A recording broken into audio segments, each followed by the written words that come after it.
যে আমি যেতিয়াৰ পৰা বুজা হৈছোঁ তেতিয়াৰ পৰা অসম বিধানসভা দেখি আহিছোঁ যে অসম বিধানসভাৰ পবিত্ৰ মজিয়া সদায় এটা গৰিমা আছে। এই বিধানসভাত সদায় বিধায়কসকলে আইন বনায়, জনসাধাৰণৰ কাৰণে আইন বনায়, জনসাধাৰণৰ সমস্যাখিনি সমাধানৰ কাৰণে কথাবিলাক উত্থাপন হয় আৰু তাতেই সমাধানৰ এটা ৰাস্তা ওলায়। কিন্তু আজি দেখিছোঁ বিগত বিশেষকৈ হিমন্ত বিশ্ব শৰ্মা মুখ্যমন্ত্ৰী হোৱাৰ পিছৰ পৰা অসম বিধানসভাটোক সেই পবিত্ৰ গৰিমা আজি নোহোৱা কৰি পেলাইছে। আজি অসম বিধানসভা এনেকুৱা এটা পৰিৱেশ কৰা হৈছে যেন সাম্প্ৰদায়িক বিষবস্প বিয়পা এটা ফেক্টৰীহে অসম বিধানসভা হৈছে। গতিকে দুৰ্ভাগ্যজনক। আজি অসমৰ এজন সচেতন যুৱক হিচাপে, আজি সচেতন ছাত্ৰ সংগঠন হিচাপে আজি আমি এনেকুৱা ধৰণে দেখিছোঁ যে এই বিধানসভাত কেৱল মাত্ৰ হিন্দু মুছলমানৰ মাজত বিভাজন কেনেকৈ কৰিব পৰা যায় এইবোৰৰ ওপৰত আলোচনা হয়, কোনো ধৰণৰ সমস্যা সমাধানৰ আলোচনা নহয়। গতিকে অসম যে 5খন ৰাজ্যৰ ভিতৰত আগুৱাই যাব এইটো অসম্ভৱ কথা, এইটো কল্পনাৰ অতীত। গতিকে এইটো কেৱল মাত্ৰ অসমৰ সকলো জাতি জনগোষ্ঠীৰ মাজত হিংসা বিদ্বেষ বিয়পোৱা এটা কাৰখানাহে হিমন্ত বিশ্ব শৰ্মা ডাঙৰীয়াই সৃষ্টি কৰি ৰাখিছে আৰু তাৰ কাৰণে সেনেকুৱা ধৰণে কাম কৰি আছে। আজি যি ধৰণে নিৰ্লজ্জ কাণ্ড সংঘটিত হ'ল, আজি কোৱা হৈছে যে নুমাল মমিনৰ ডাঙৰীয়াক কোনোবা বিধায়কে আক্ৰমণ কৰিছে। আমিও বেয়া পাইছোঁ। যদি নুমাল মমিন উপাধ্যক্ষ ডাঙৰীয়াক কোনোবাই আক্ৰমণ কৰিছে আমিও দুখ প্ৰকাশ কৰিছোঁ, আমিও বেয়া পাইছোঁ। ইয়াৰ তদন্ত হ'ব লাগে, ইয়াৰ বিৰুদ্ধে ব্যৱস্থা হ'ব লাগে।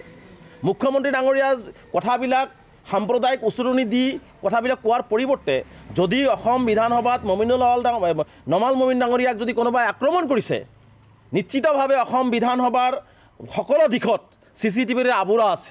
মুখ্যমন্ত্ৰী ডাঙৰীয়াক আমি প্ৰত্যাহ্বান জনাইছোঁ, অসমবাসী ৰাইজে সেই CCTVৰ ফুটেজটো চাব বিচাৰিছে।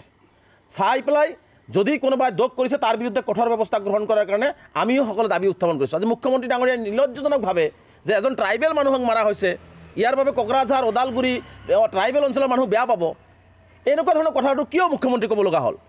আমি মুখ্যমন্ত্ৰীক কৈছোঁ যদি নমাল মমিন ডাঙৰীয়া উপাধ্যক্ষ সন্মানীয় এজন বিধায়ক, গতিকে তেওঁক যদি কোনোবাই আক্ৰমণ কৰিছে ইয়াত ট্ৰাইবেল অনা ট্ৰাইবেলৰ কথা নাই।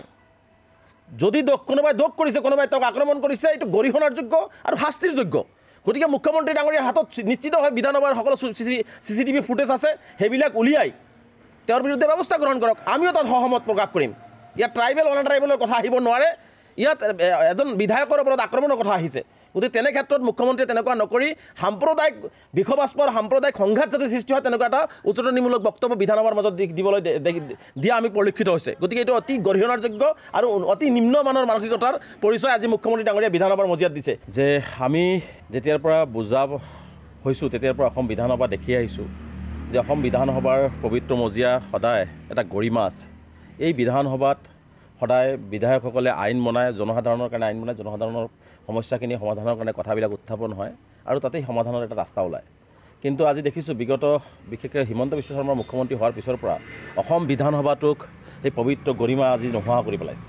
আজি অসম বিধানসভা এনেকুৱা এটা পৰিৱেশ কৰা হৈছে যেন সাম্প্ৰদায়িক বিষবস্প বিয়পা এটা ফেক্টৰীহে অসম বিধানসভা হৈছে। গতিকে দুৰ্ভাগ্যজনক। আজি অসমৰ এজন সচেতন যুৱক হিচাপে, আজি সচেতন ছাত্ৰ সংগঠন হিচাপে আজি আমি এনেকুৱা ধৰণে দেখিছোঁ যে এই বিধানসভাত কেৱল মাত্ৰ হিন্দু মুছলমানৰ মাজত বিভাজন কেনেকৈ কৰিব পৰা যায় এইবোৰৰ ওপৰত আলোচনা হয়, কোনো ধৰণৰ সমস্যা সমাধানৰ আলোচনা নহয়। গতিকে অসম যে 5খন ৰাজ্যৰ ভিতৰত আগুৱাই যাব এইটো অসম্ভৱ কথা, এইটো কল্পনাৰ অতীত। গতিকে এইটো কেৱল মাত্ৰ অসমৰ সকলো জাতি জনগোষ্ঠীৰ মাজত হিংসা বিদ্বেষ বিয়পোৱা এটা কাৰখানাহে হিমন্ত বিশ্ব শৰ্মা ডাঙৰীয়াই সৃষ্টি কৰি ৰাখিছে আৰু তাৰ কাৰণে সেনেকুৱা ধৰণে কাম কৰি আছে। আজি যি ধৰণে নিৰ্লজ্জ কাণ্ড সংঘটিত হ'ল, আজি কোৱা হৈছে যে নুমাল মমিনৰ ডাঙৰীয়াক কোনোবা বিধায়কে আক্ৰমণ কৰিছে। আমিও বেয়া পাইছোঁ। যদি নুমাল মমিন উপাধ্যক্ষ ডাঙৰীয়াক কোনোবাই আক্ৰমণ কৰিছে আমিও দুখ প্ৰকাশ কৰিছোঁ, আমিও বেয়া পাইছোঁ। ইয়াৰ তদন্ত হ'ব লাগে, ইয়াৰ বিৰুদ্ধে ব্যৱস্থা হ'ব লাগে।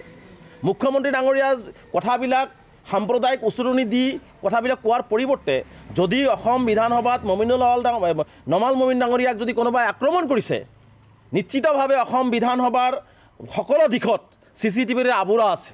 মুখ্যমন্ত্ৰী ডাঙৰীয়াক আমি প্ৰত্যাহ্বান জনাইছোঁ, অসমবাসী ৰাইজে সেই CCTVৰ ফুটেজটো চাব বিচাৰিছে। চাই পেলাই যদি কোনোবাই দোষ কৰিছে তাৰ বিৰুদ্ধে কঠোৰ ব্যৱস্থা গ্ৰহণ কৰাৰ কাৰণে আমিও সকলো দাবী উত্থাপন কৰিছোঁ। আজি মুখ্যমন্ত্ৰী ডাঙৰীয়াই নিৰ্লজ্জজনকভাৱে যে এজন ট্ৰাইবেল মানুহক মাৰা হৈছে, ইয়াৰ বাবে কোকৰাঝাৰ ওদালগুৰি ট্ৰাইবেল অঞ্চলৰ মানুহ বেয়া পাব, এনেকুৱা ধৰণৰ কথাটো কিয় মুখ্যমন্ত্ৰী ক'ব লগা হ'ল? আমি মুখ্যমন্ত্ৰীক কৈছোঁ যদি নমাল মমিন ডাঙৰীয়া উপাধ্যক্ষ সন্মানীয় এজন বিধায়ক, গতিকে তেওঁক যদি কোনোবাই আক্ৰমণ কৰিছে ইয়াত ট্ৰাইবেল অনা ট্ৰাইবেলৰ কথা নাই। যদি কোনোবাই দোষ কৰিছে, কোনোবাই তেওঁক আক্ৰমণ কৰিছে, এইটো গৰিহণাৰ যোগ্য আৰু শাস্তিৰ যোগ্য। গতিকে মুখ্যমন্ত্ৰী ডাঙৰীয়াৰ হাতত নিশ্চিতভাৱে বিধানসভাৰ সকলো CCTV ফুটেজ আছে, সেইবিলাক উলিয়াই তেওঁৰ বিৰুদ্ধে ব্যৱস্থা গ্ৰহণ কৰক। আমিও তাত সহমত প্ৰকাশ কৰিম।